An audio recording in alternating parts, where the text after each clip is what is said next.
तो मूवी में ट्रांसजेंडर को भी मौका मिला है, तो आपको क्या लगता है स्टीरियोटाइप्स ऑडियंस क्या इसे एक्सेप्ट कर पाएगी?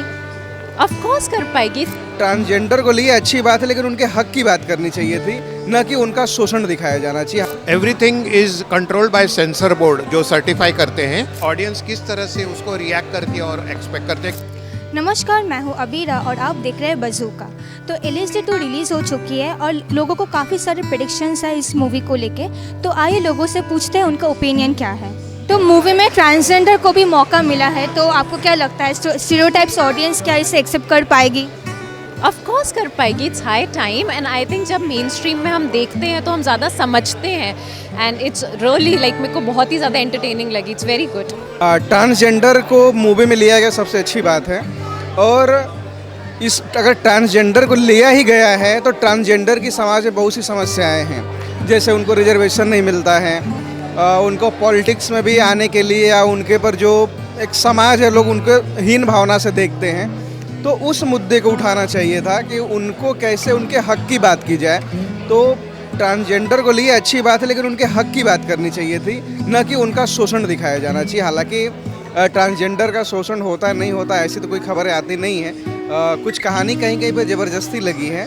और मैं ये कहूँगा कि ट्रांसजेंडर को लिया तो उनके हक की बात करनी चाहिए थी, और बाकी ऐसा बेहुदा जो दिखाया जा रहा है वो नहीं दिखाना चाहिए था।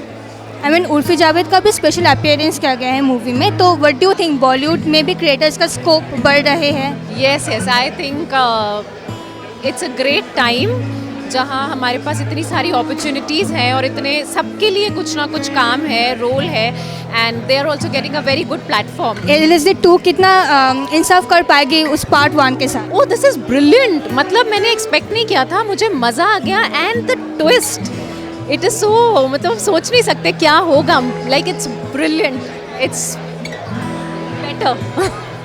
Thank you so much. LSD 2 से तो मुझे ऐसा लग रहा है कि जो हमारी नई वाली पीढ़ी है उनको बहुत बेकार मैसेज मिलने वाला है। और इस फिल्म को खाली मनोरंजन के लिए देखें मगर इससे कुछ सीखें ना, यही फिल्म का मेन मोटो हमको लग रहा है। बाकी फर्स्ट हाफ का तो जो हुआ, बाकी फर्स्ट हाफ को देखने के बाद मालूम पड़ेगा। लेकिन हमको समझ में नहीं आ रहा है कि मेकर्स के पास ज़्यादा पैसे हो गए थे तो गरीब बच्चों को दान कर देना चाहिए। ऐसा वाहियात मूवी नहीं बनाना चाहिए था। लव सेक्स धोखा 2 कितना इंसाफ कर पाएगी अपने पहले पार्ट के साथ? पहला वाला जो था काफ़ी सालों पहले आया था, अब पहले तभी भी एक्सपेक्ट नहीं किया था, और इस वाले से थोड़ा कुछ एक्सपेक्ट किया था कि वो स्कैंडलस और ये सब, but with the AI with और जो इसमें उन्होंने AI का यूज़ किया है, ग्राफिक्स का यूज़ किया है, it's just beyond what you could have imagined और इवन थॉट। या it was a completely different experience. मैंने एक्सपेक्ट ही नहीं किया था कि ये होगा। तो ऑफ कोर्स हर चीज़ जो आप सोच भी नहीं सकते उस मूवी में था। तो हाँ, मेरे पास शब्द नहीं है बोलने के लिए। It was a very good experience. तो मूवी में न्यूडिटी काफ़ी ओपनली शो किया गया है, तो क्या बॉलीवुड फैंस इसे एक्सेप्ट कर पाएंगे? बॉलीवुड फैंस का पता नहीं, बट हर फिल्म का होता है कुछ ना कुछ। तो you just have to be, audience सही होनी चाहिए। तो आई थिंक ऑडियंस को अगर इससे प्रॉब्लम नहीं होगा तो आई फील जिन ऑडियंस को इससे प्रॉब्लम नहीं होगा उन्होंने ही ये फिल्म देखनी चाहिए, विच ऑफकोर्स इट अनकम्फर्टेबल करेगा आपको डेफिनेटली, बट हाँ जो है सो है। सर यहाँ पर क्या होता है, बॉक्स ऑफिस सक्सेस पे डिपेंड होता है। अगर ये फिल्म को बहुत अच्छा रिस्पांस मिला और सुपरहिट अगर हो गई तो एक ट्रेंड बनता है।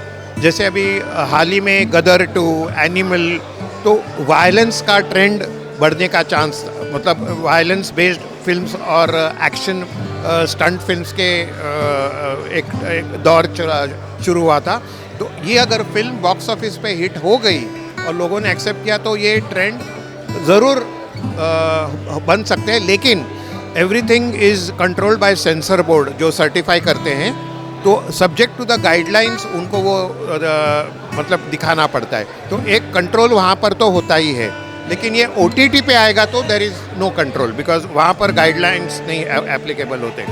तो इसमें जो दिखाया है, हमेशा एकता कपूर के बैनर से बोल्ड फिल्म्स आते हैं, जैसे उन्होंने किया था थैंक यू फॉर कमिंग, और फिर बाद में उनका आया था क्रू, उसमें भी बोल्ड डायलॉग्स थे, काफ़ी मतलब सीन्स बोलते। तो इसमें लव सेक्स और देखा जो पार्ट 1 था उसमें भी बोल्ड सीन थे, बोल्ड डायलॉग्स थे, और इसमें भी बोल्ड सीन्स और डायलॉग्स थे। और मतलब काफ़ी मतलब पार्शल एक्सपोजर है इसके, जैसे कहते हैं ना रिवीलिंग न्यूडिटी है, पार्ट न्यूडिटी है, लेकिन with in the sensor guidelines है। तो ये अगर हिट हो गई और लोगों ने एक्सेप्ट किया तो ये ट्रेंड ज़रूर बनता है, क्योंकि इंडस्ट्री में जिसको सबको पता है भेड़ चाल होती है, जो भी हिट होती है तो you know people want to follow the trend.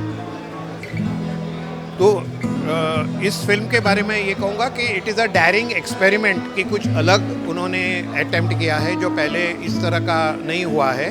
तो अब देखना होगा कि ऑडियंस किस तरह से उसको रिएक्ट करती है और एक्सपेक्ट करते हैं, क्योंकि पहले का जो था लव सेक्स और धोखा, उसका एक एक्सपेक्टेशन था, जैसे गदर 1 का हुआ था, तो इसमें भी लोग वो एक्सपेक्टेशन से जाएंगे।